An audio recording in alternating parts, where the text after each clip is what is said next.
എന്താണ് ഒരുപാട് പൈസ ഉണ്ടല്ലോ? ഉണ്ട്. ഇത്രയും പൈസ എങ്ങനെ വന്നു? ചേട്ടാ, ഞങ്ങള് കല്യാണ പ്രായമായ പെൺകുട്ടികള് തിങ്കളാഴ്ച വ്രതം എടുക്കാറുണ്ട്.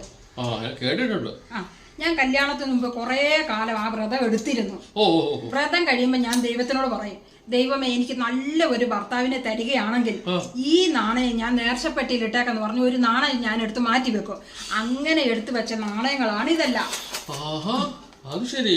ഇവിടെ കല്യാണം കഴിഞ്ഞിട്ട് ഒരുപാട് നാളായല്ലോ, പിന്നെ ഇത്രയും നാളായിട്ട് അത് നേർച്ചപ്പെട്ട ഇടാൻ എന്ത് നീയാ? ഇതാണ് നമ്മുടെ ആൾക്കാരുടെ കുഴപ്പം. പാലം കിടക്കോളം നാരായണ നാരായണ, അത് കഴിഞ്ഞാൽ കൂരായണ. കല്യാണം കഴിഞ്ഞ നാളെ ഇത്രയും ആയില്ലേ, പിന്നെ ഇതെന്തിനു വെച്ചുകൊണ്ടിരുന്ന? അന്ന് തന്നെ അത് നേർച്ചപ്പെട്ട ഇടാമായിരുന്നില്ലേ? ഞാനൊരു കാര്യം പറയാം, ദൈവത്തിന്റെ പൈസ ദൈവത്തിന് കൊടുക്കണം, അല്ലെന്നുണ്ടെങ്കിൽ ദൈവത്തെ പറ്റിക്കാമെന്ന് വിചാരിക്കണ്ട. അതെങ്ങനെ ശരിയാവും? ഞാൻ ദൈവത്തിനോട് ചോദിച്ചെന്താ, എനിക്ക് നല്ല ഒരു ഭർത്താവിനെ തരികയാണെങ്കിൽ ഞാൻ ഈ പൈസ ഇട്ടാക്കാന്നല്ല ഞാൻ പറഞ്ഞത്. എന്നിട്ട് ദൈവം എനിക്ക് തന്നത് നിങ്ങളെ പോലെ ഇങ്ങനെ ഒരു സാധനത്തിനെ. എങ്ങനെ ശരിയാവും പറ?